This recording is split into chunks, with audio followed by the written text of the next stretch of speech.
With Season 8, we saw a lot of balance changes that really shook up the meta.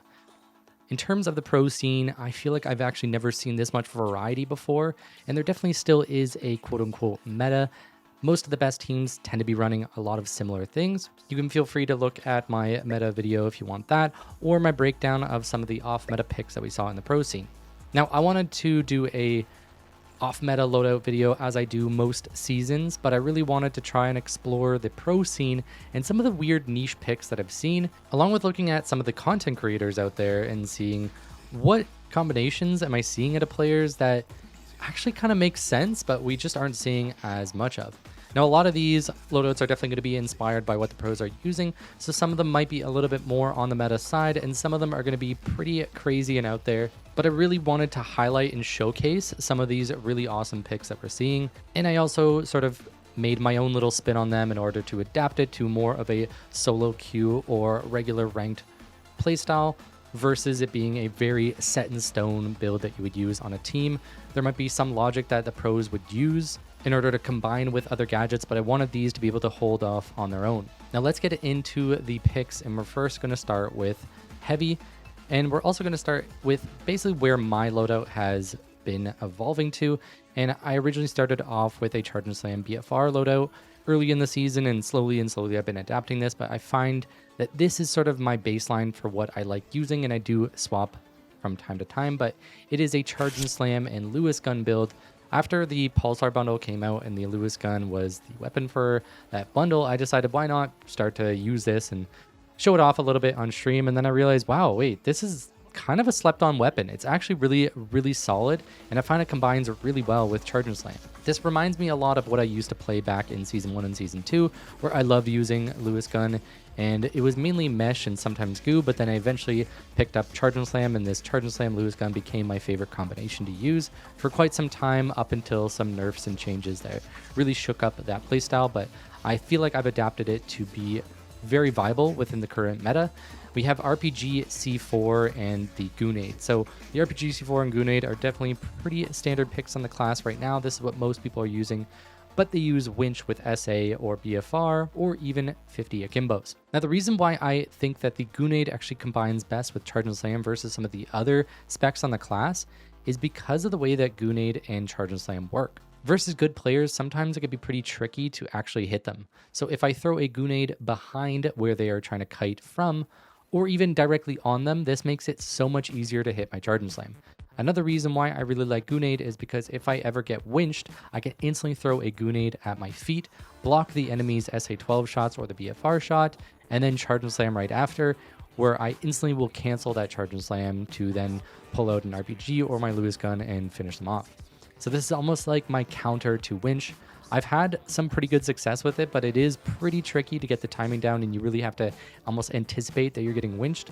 But there has been times where I've been able to react, and it worked out really well. So I feel like I've just sort of adapted it to the current meta, but it is still sort of an off-meta pick, and I'm really happy with the current state of this loadout. Next, we have the loadout that is inspired by Akazo. So if you don't know, he uses Goo Gun and 50 Akimbo basically all the time. Now, his gadgets do swap up quite a bit, so I have essentially adapted this to be a little bit more of a solo queue pick, because sometimes he doesn't even bring in Dome Shield. He might just bring in RPG or even Grab Cube and just use something that is basically just fully utility, fully offensive. But I find if you were going to solo queue, having the Dome Shield just kind of helps balance out your loadout a little bit more. Now, the idea here is when you are setting up your defenses for a cash out, you place your C4 and both your pyros on top of the cash out. Then you use your goo in order to cover it and essentially put it in a cocoon. And then after that, you basically just pop your C4 pyro and you have an insanely long stall. And I even use this versus people who are using Pyronade. And I noticed that if you set up your goo gun cocoon in a way that it doesn't necessarily touch the C4 and the pyro, if they set all the goo on fire, it doesn't actually blow up the C4 and pyro. So basically, they have to wait about 9 seconds for the goo to dissipate after it gets set on fire, and then you still have your stall. So this is almost like a guaranteed 20 to 25 second stall, which is really strong. And obviously versus really coordinated teams, if they bring smoke barrels, they can basically put out that fire that the C4 and Pyro will pop. So there are some counters to it, but the goo gun is also really good at stalling. If you just push up to point and you just goo them over and over again, it will interrupt their steal. The 50 akimbos I feel like is a fantastic combination with the goo gun, because with goo gun you typically want to play a little bit at range. Using the goo gun, you can basically place like 2 to 3 blobs in order to create a pseudo barricade. So you always have that cover to play behind, which is why I find these longer range weapons like akimbo make a lot of sense. I also like weapons that have some pretty good damage per magazine. So stuff like the BFR doesn't always combine too good with the goo gun, but the stuff that does work is stuff like akimbo or the Lewis gun or the M60. These things with really high damage per mag and some range options are really solid. Overall, I think this combination is a really fun one, and I highly recommend it. It also works extremely well in solo queue because you don't need to rely as much on your team to stall. You can do a fantastic job stalling yourself, and the goo gun is really good for mobility. Next, let's cover medium, and because of the Korean scene and even a little bit in China, I was really inspired to make a Guardian turret and revolver loadout, as I saw this combination and I thought it was a very smart combination. If the Guardian turret basically just hits 1 bullet, you basically have 1 less shot to kill with the revolver. And if you hit a headshot, that's another 1 shot less that you really need, because it does double damage with headshots. Now the gadgets here are pretty standard. You have the defib, the jump pad, and the grenade. These are kind of the universal meta for the class. So the real shake-up here is the revolver plus the Guardian turret.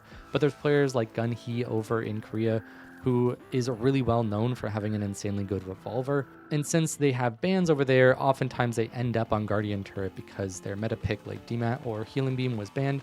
So this combination was just something I saw quite a bit, and I found it really fascinating to watch. And using it myself, I had some pretty good success. With all the gadgets, I feel like you're going to be doing really good in solo queue. And the Guardian turret plus the revolver, I genuinely feel like is a pretty solid way to defend cash outs. You're almost always going to get at least 1 shot from the Guardian turret, so making that 1 shot count is really easy to do with the revolver.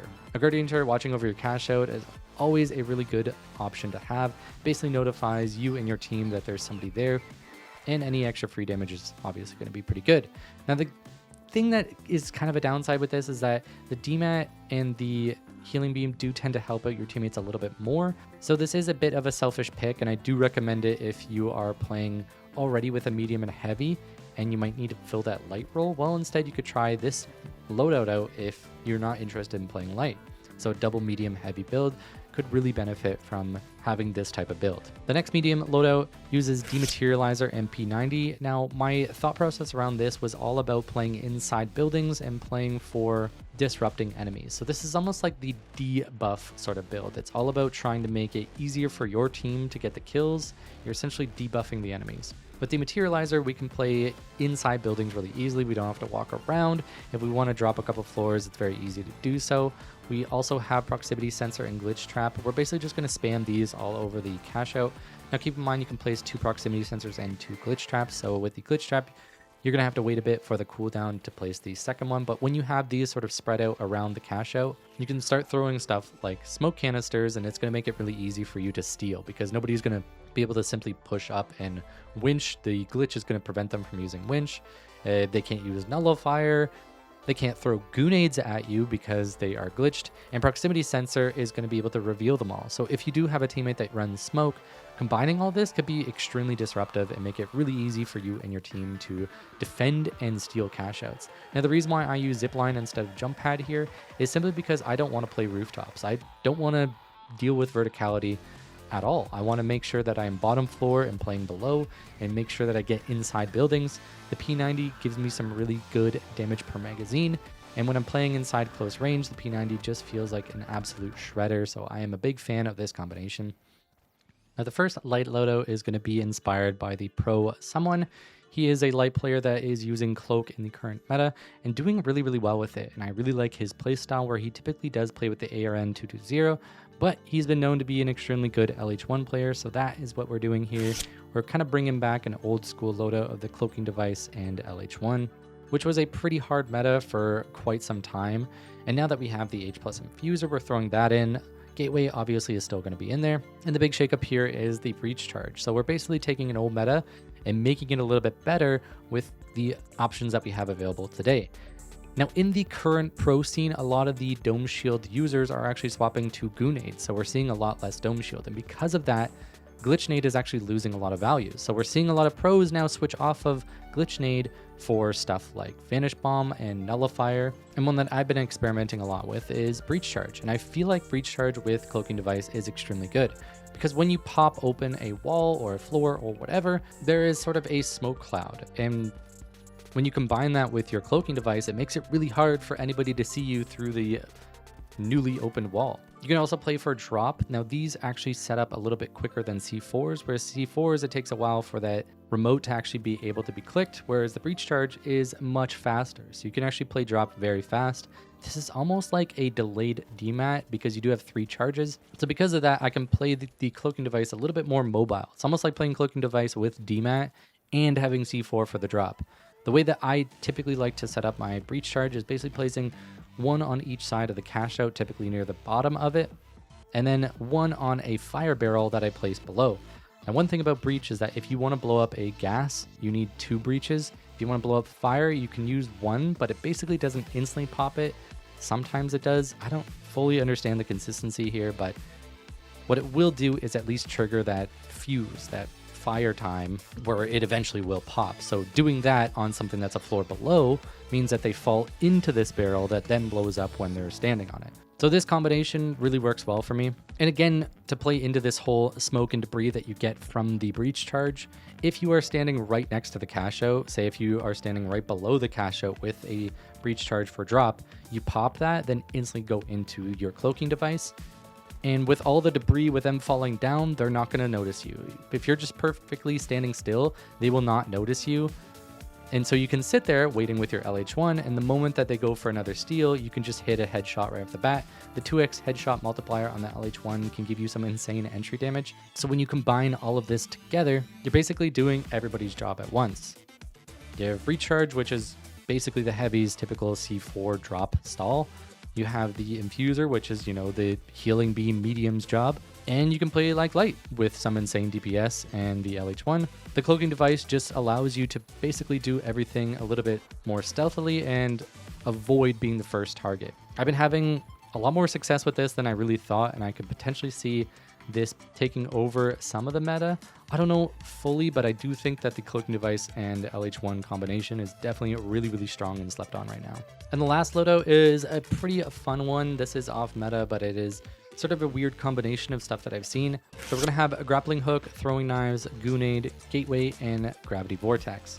Now this is a bit of a combination of the Neon Guts loadout, where you can often see him using Grappling Hook with the Goonade and the Gateway. He does like throwing in the Throwing Knives quite a bit, so that is why I went there, but we put in Gravity Vortex because I have seen in the Chinese region and even some in the Korean region use Gravity Vortex on light, and a lot of the lights in those regions actually use Grappling Hook over anything else. So this is sort of an amalgamation of the meta picks I've seen in other regions and Neon Guts sort of fun loadout that he often always uses, the Grappling Hook with the Goonade.